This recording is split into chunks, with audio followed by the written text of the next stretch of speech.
In a dramatic turn of events, former United States President Donald Trump, speaking from Turnberry, Scotland, on July 28th, announced a significantly shortened deadline for Russia to resolve the ongoing conflict in Ukraine.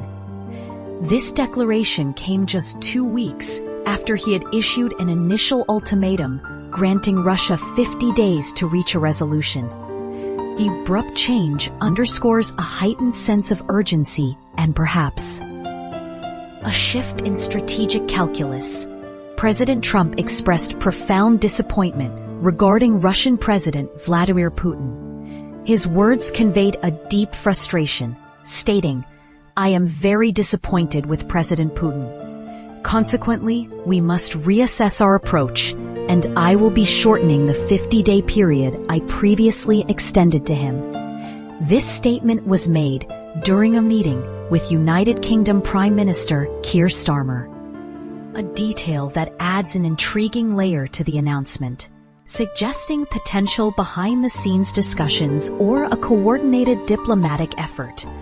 From that day forward, President Trump asserted that President Putin would have only approximately 10 or 12 days to bring the conflict with Ukraine to a conclusion. He emphasized that there was no longer any justification for waiting, noting a complete lack of progress in the Russia-Ukraine peace negotiation efforts over the preceding 2 weeks.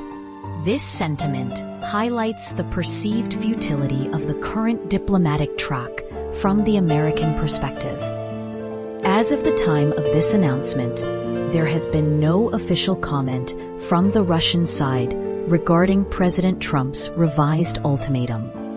This silence in itself is a subject of much speculation among international observers.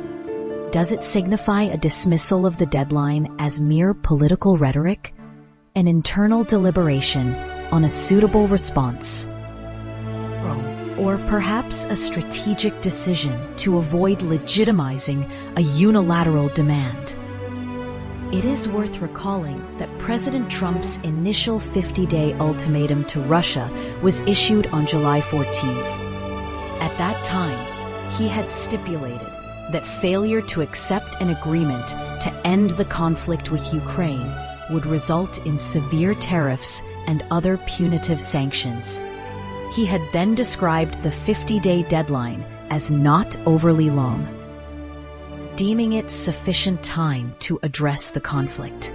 This initial ultimatum still had approximately 36 days remaining when it was abruptly shortened, raising questions about what specific factors might have prompted such a rapid and drastic change in his stance. Recent diplomatic efforts have yielded little fruit. Russia and Ukraine had engaged in a third round of negotiations in Turkey just the week prior to Trump's revised ultimatum. However, these discussions failed to produce any substantive agreements, particularly concerning ceasefire terms or the crucial possibility of a direct meeting between the leaders of the two nations. This persistent deadlock in negotiations forms the immediate backdrop to Trump's latest pronouncement. Rustem Umerov, who leads the Ukrainian negotiation delegation, articulated Ukraine's primary objective, the organization of a direct meeting between the two presidents. This desire underscores Ukraine's belief that a high-level summit is essential for breaking the impasse.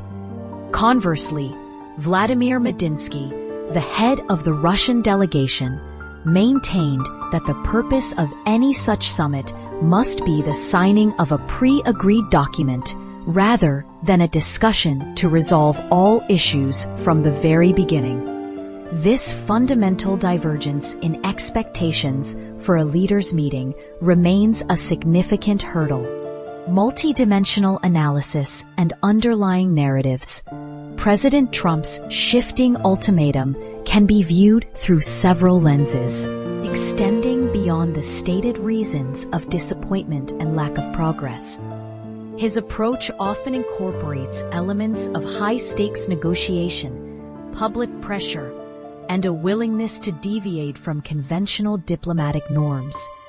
Is this latest move a genuine strategic pivot, a calculated bluff, or a theatrical maneuver designed primarily for domestic political consumption, particularly in anticipation of future electoral cycles?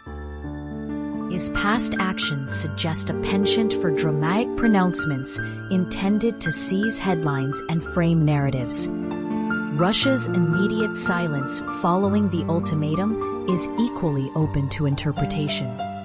While it could be a simple dismissal of the deadline as irrelevant to their long-term objectives, it might also indicate a period of intense internal deliberation. Some geopolitical analysts suggest that President Putin often views such Western deadlines as mere posturing, preferring to operate on his own timeline and strategic imperatives. This non-response could be a deliberate tactic to avoid lending legitimacy to a demand they do not intend to honor on the specified terms. Beyond the publicly stated reasons, could there be undisclosed intelligence that has informed this sudden shift?